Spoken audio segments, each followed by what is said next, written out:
So I'm coming to you today with another Female Solopreneur series episode. It's episode 5. And today is with Tiwa. She's the founder of Confident and Killing It. And we're going to be chatting all about how to be confident and killing it in business as a female solopreneur. I'm going to wait for her to join, just like normal. So yeah, some of the stuff that we're going to be talking about today is about confidence, fears, mindset. Tiwa is an incredible confidence coach. And she's set up this really amazing platform which is supporting women and girls around the world with their confidence, helping them to believe in themselves, and yeah, basically really championing women in business. She does a lot of confidence coaching specifically, so we're going to be getting some really practical tips and insights from Tiwa about that. And yeah, one of the big things we're going to be chatting about is fears. Obviously, as a female solopreneur, there are lots of fears that come up, and I can see Tiwa has joined, so I'll just wait for her to request. Perfect, just coming in.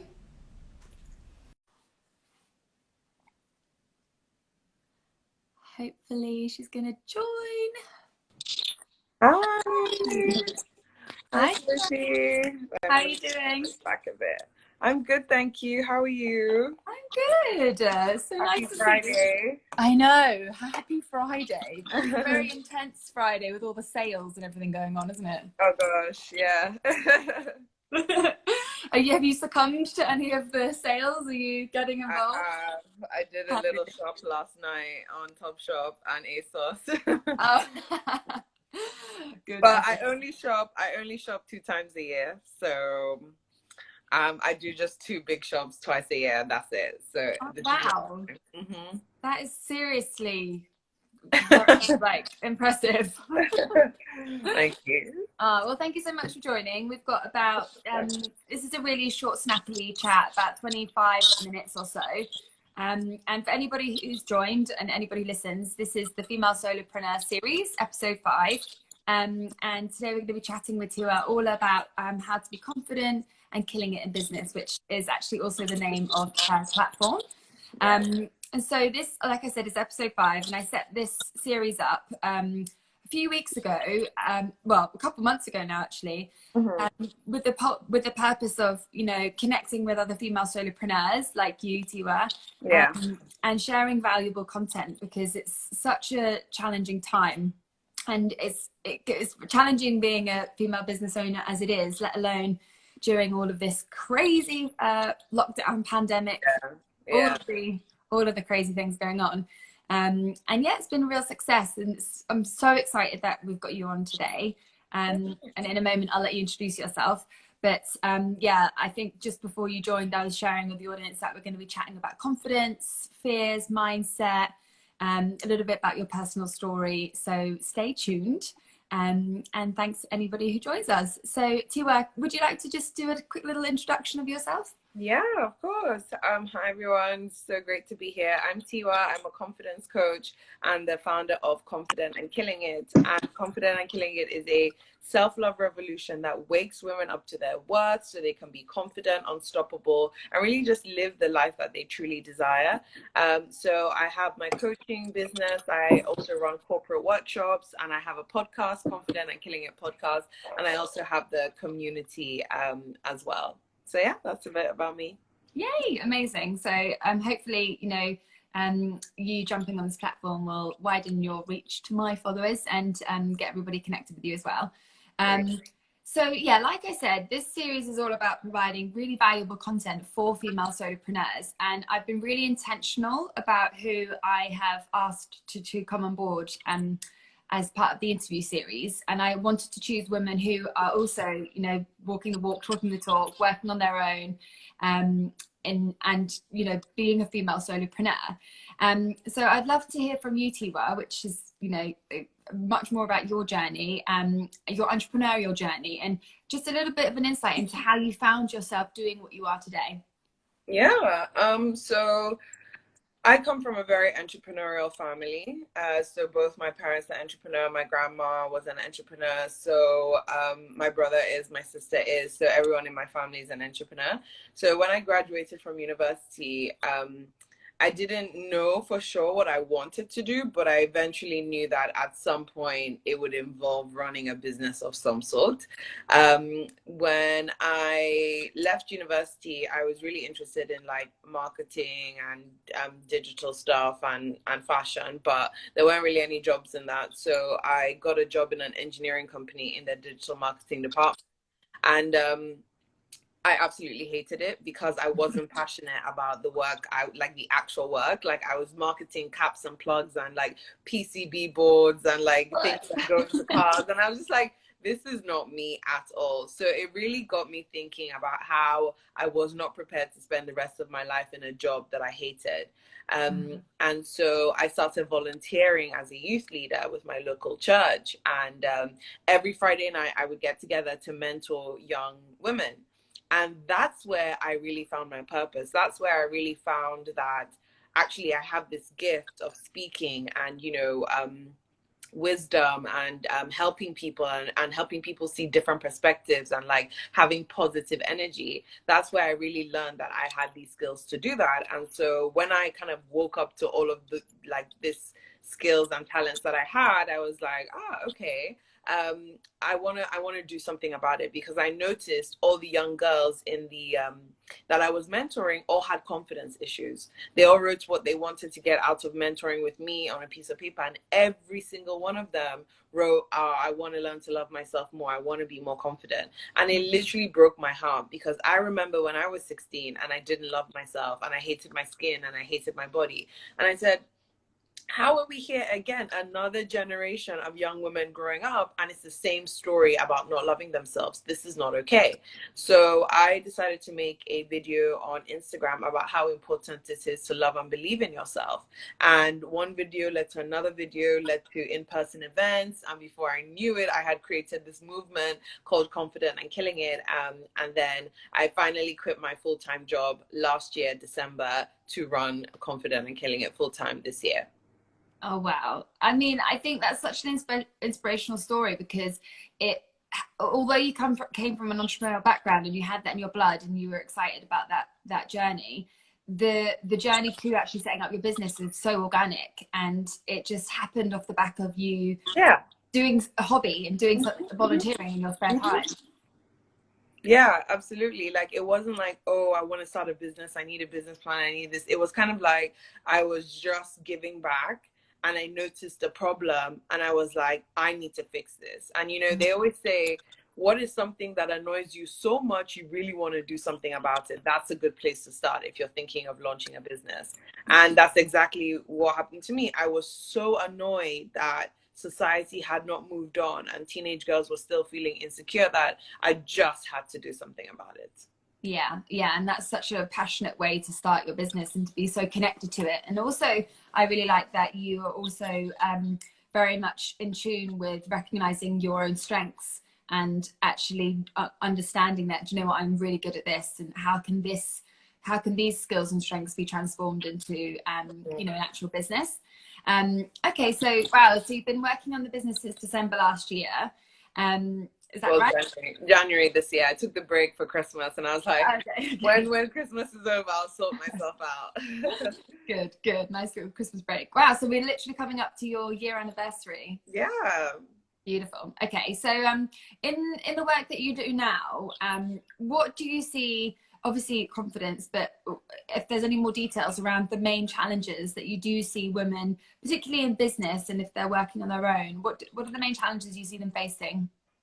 I think a lot of the challenges women face in business is actually the mindset piece, right? Because it's that fear, it's that insecurity. Will people like me? Will people judge me? Will they like my products? Am I awkward? Or am I pretty enough to be on camera? Am I good enough to run this service? I think a lot of the challenges women face have to do with their self-worth and their confidence, and that fear of judgment and the fear of failure and things like that are often holding women back from building their businesses. And I always say, the first thing you need to know before you start a business is yourself, because if you're a solo entrepreneur, there is no business if you are not on it. You know, if you are not awake to your strengths and your skills, and if your mindset is not in a good place. So one of the biggest challenges I see people is forgetting the mindset part of building a business and the personal growth part, and they just forge on because, oh, it looks fun, or like, oh, everyone's starting a business, let me just start. It's like, no, focus on yourself first, build yourself up, and then go start the business.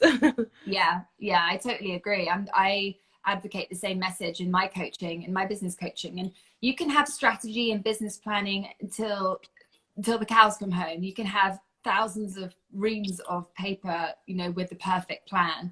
But if you don't believe in yourself, you don't believe that it's possible, that you're capable, you have the resources, that you're good enough, then it will not come into fruition, and you won't turn it into Exactly. So I really resonate with that. Okay, so obviously we've touched on quite a few different challenges there: fear of failure, judgment, self-worth, self-esteem. Could you paint a picture as to how those challenges specifically actually impact the women in their businesses, like, and in doing so, perhaps help anybody who listens to this, like, sort of trigger themselves and think, oh, I'm dealing with that and it's impacting me in this way as well. Maybe I need to get some help. Yeah, so we can dive into like imposter syndrome, because that's a really big one, and a lot of people don't even realize that they're sabotaging themselves a lot. So, for example, your mind is a battlefield, and you know your positive and negative thoughts are always going to be fighting for your attention.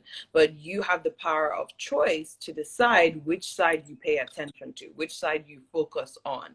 So, for example, maybe you always go into the future and think of the worst possible outcome, right? So maybe you're about to do a product launch and you're like, what if no one signs up? Or what if no one buys my product? What if no one signs up to my workshop that I'm running? You haven't even run the workshop yet. You haven't launched the product yet, but your mind is already going into the future to think of the worst possible outcome. That's an example of self-sabotage.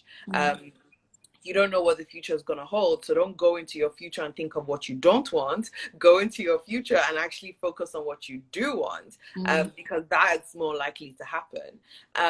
Also, perfectionism is another key thing. If you are always setting incredibly high goals, and then not achieving them, and then feeling bad about the fact that you haven't achieved those goals, or if you're always like, oh, I need to do this, I need this moment, or I need to wait for this to happen, then I'll do this, or like, you know, if you know you're waiting on the sidelines for the perfect moment before you put yourself out there, that's a sign of perfectionism, and that's also a sign of imposter syndrome as well.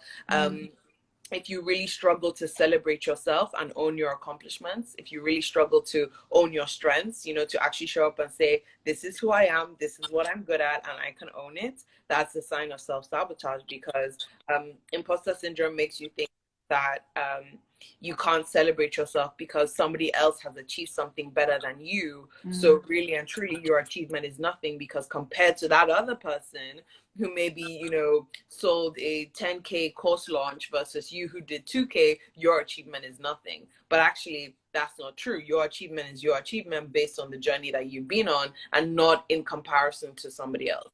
So yeah, those are a couple of signs to look out for.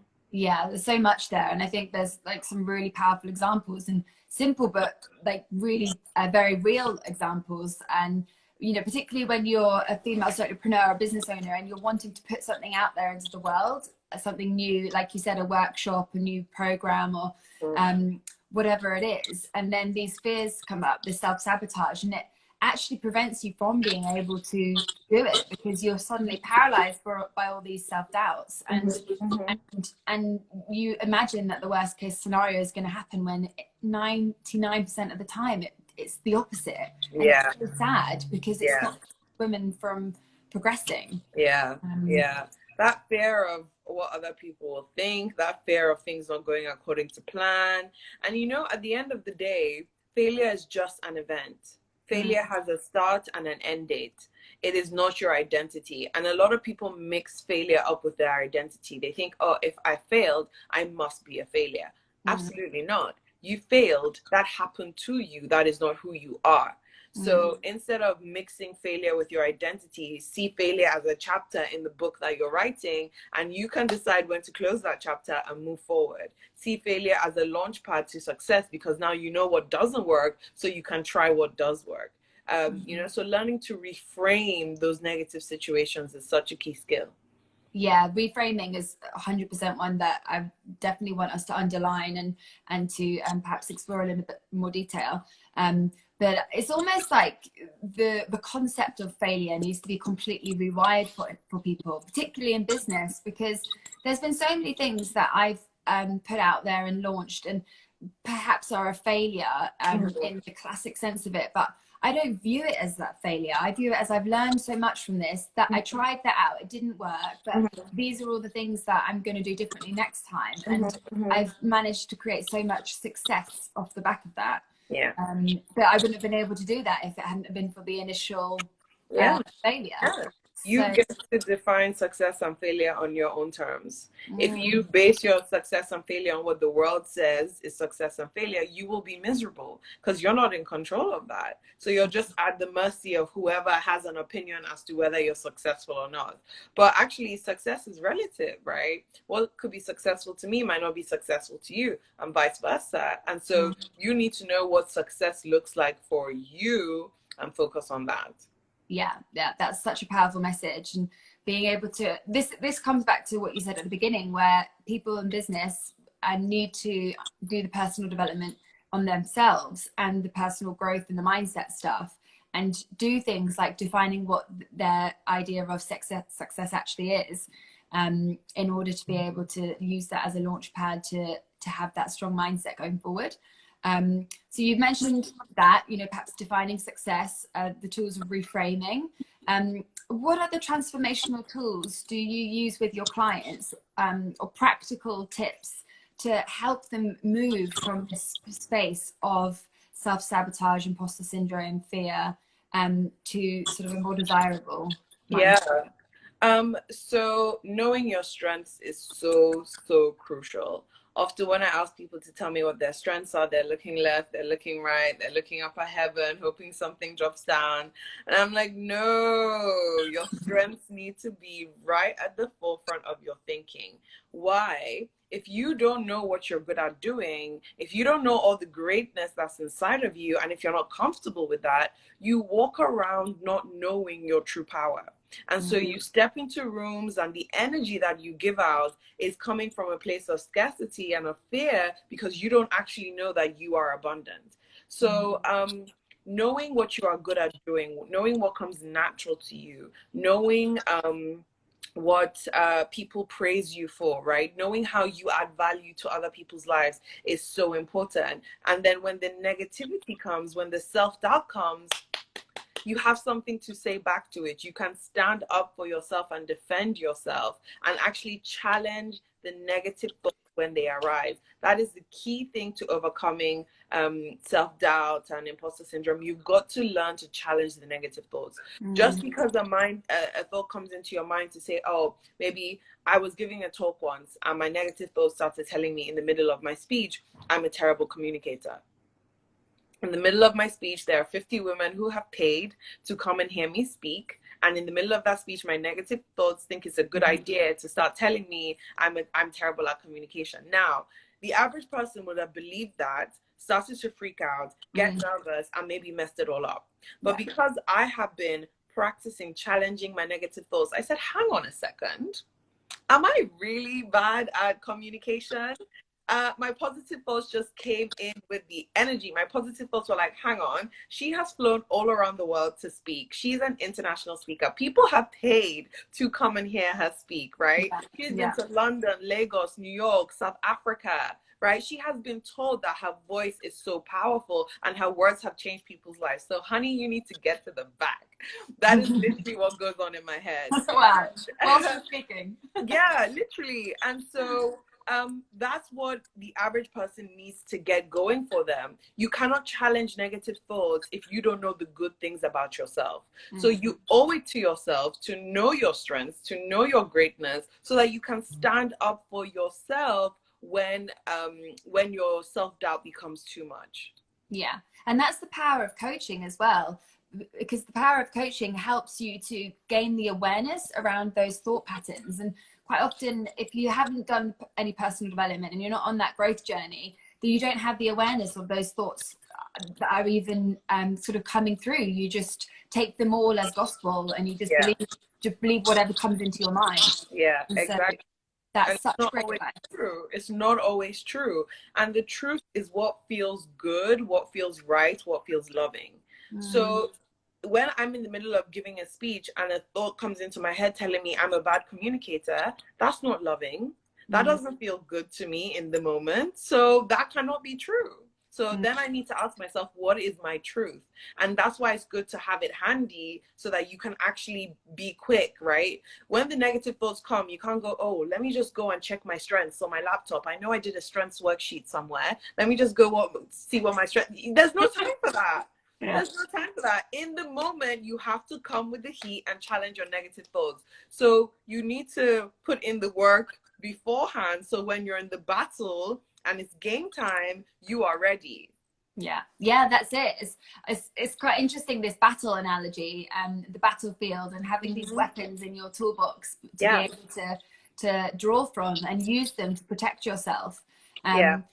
And it's really, I think it's really powerful to connect to the outcomes, because the outcomes are like you said, living the life that you truly desire and being able to create positive change. And ultimately, lots of the women I work with, they're all serving other women, serving other people. And if you don't get on top of this and sort out this negative belief patterns and transform them, rewire them, then it prevents you from being able to serve and help others, which is again a really sad outcome. But you have to help yourself before you go out there. Absolutely.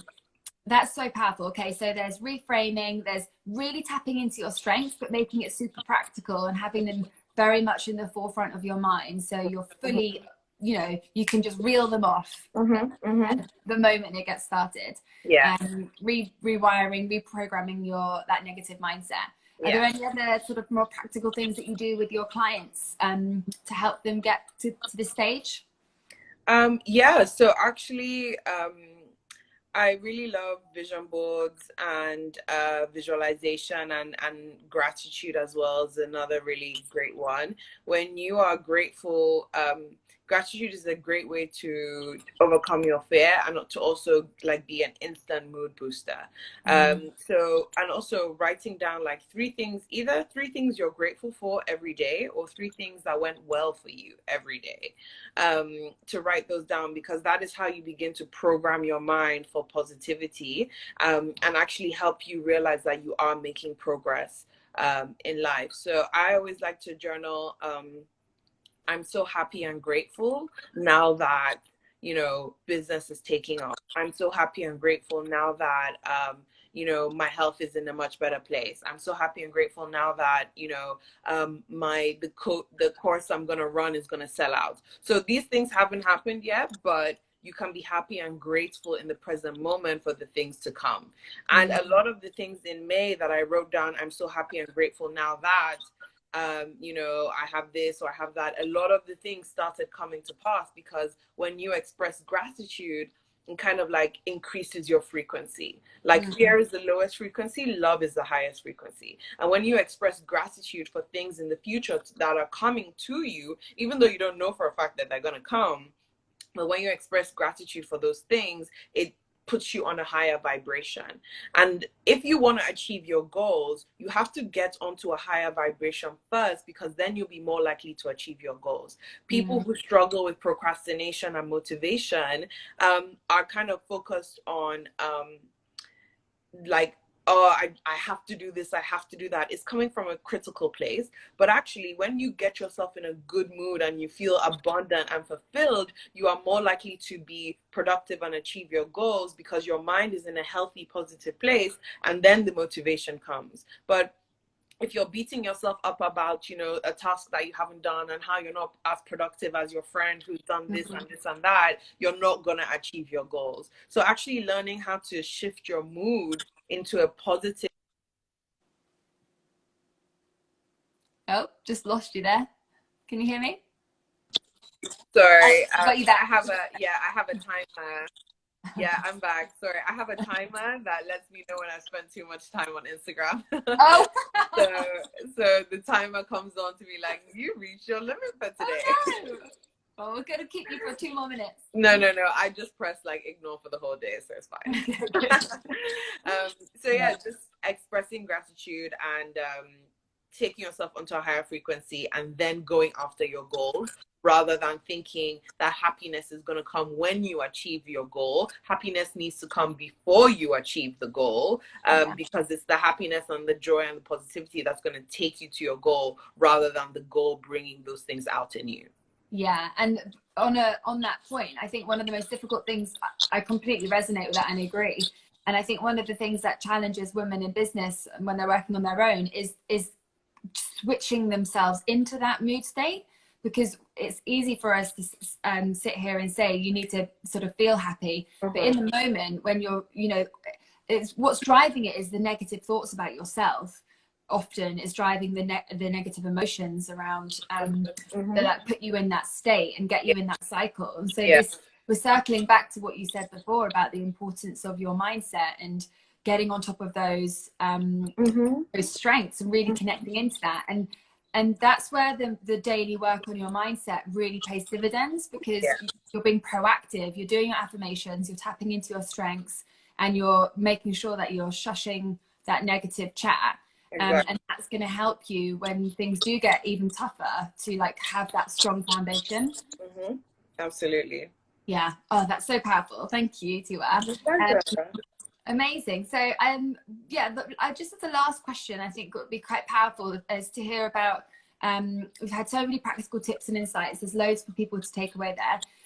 It would be really interesting to get just a really quick insight into your experience as a woman in business. And perhaps, any insights around your journey that you could share that the audience may be able to learn from. Whenever I get asked this question, I always feel I'm not really quite sure how to answer it, whether I answer it in what people want to hear or I answer it in what's true to me. And I'm just gonna have to answer it based on what's true to me, because that's what I know. And I was raised in a way where I never saw kind of like being a woman or being a Black woman as like something that was a label to say whether a door will open for me or not. Because I grew up seeing my grandma do incredible things, my mom doing incredible things, it never once occurred to me that being a woman is a disadvantage in business. I always thought like I can do anything I want because I have grown up seeing women build businesses from nothing to something. So I wouldn't personally say, for me and the experience that I've had this year, that there are challenges I have faced because I am a woman. I feel like if there are challenges I face, is because I'm human and, we're in a pandemic and life is crazy, and those are the challenges that I face. But, maybe my mom, for example, she lives in Nigeria, with my dad, and there were times when she wouldn't get loans from the bank because they were like, what? A woman like building a business? Like, bye, And she was building a clothing business for kids, and she wouldn't get loans because no one believed in her business idea. So, those things are real, and I'm not saying they're not, but my personal experience, I haven't faced any hurdles or challenges because I am a woman. And I think also it's because I see myself as Tiwa before I am a woman, and I see myself as Tiwa before I am a Black woman as well. So there are a lot of, I think people disqualify themselves from things because society puts labels on them. So, for example, I know a lot of Black women will feel weird if they're the only Black woman in the room, or, they're the only Black person in a certain situation because society has told them that, you know, oh, if you're a Black person, you can't access this or access that. But I don't see any of that. I'm just like, I am who I am. I know what I have to offer, and I just focus on the value that I am bringing and my worth. So I try not to let those labels come in the way of me building my business and living the life that I want. Maybe because it's my first year, and maybe I haven't experienced enough, who knows? But just as of now, I haven't had any specific challenges in that area. Yeah, and that may be because of the way that you're framing it, because of your mindset. Yeah. And you're not even seeing the barriers. You don't acknowledge them, and you just push through them because they're not there. That's a really fascinating angle, and I really resonate with that. And yeah, I think there's so many examples of women being held back because of possibly because of their gender, just like the example you gave of your mum. But there's countless examples of women not being held back because of their gender. And it's such a fascinating example that you've shared, and I think it's really powerful, and such a good example for everyone. Thank you. Yeah, I mean, it's just how it is right now. And I think, yeah, maybe because I focus on the opportunity and I focus on the abundance, I don't really see when the challenges come up. But that doesn't mean those challenges aren't there for other women. So I still have the empathy for them. But right now, I'm just kind of focusing on living life on my own terms. I'm not letting the labels kind of distract me. Wow, what a perfect way to end. Oh, thank you so much, Tiwa, for sharing your incredible insight. Yeah, my pleasure. And how can everybody get hold of you? Yeah, you can follow me on Instagram at Tiwa Lola and at Confident and Killing It as well. And then there's also the Confident and Killing It podcast, so you can check that out too. Loads of little gems, and I dive a lot deeper into some of the techniques that I spoke about today. And yeah. Lots of bases for you to reconnect with Tiwa. And thanks again. Thanks everybody for listening and joining. Hope you found that valuable. Highly recommend you tapping into your strengths, like Tiwa said, doing the grateful journaling and being proactive with this mindset work, because it will pay dividends. Thank you so much. See you soon. Bye.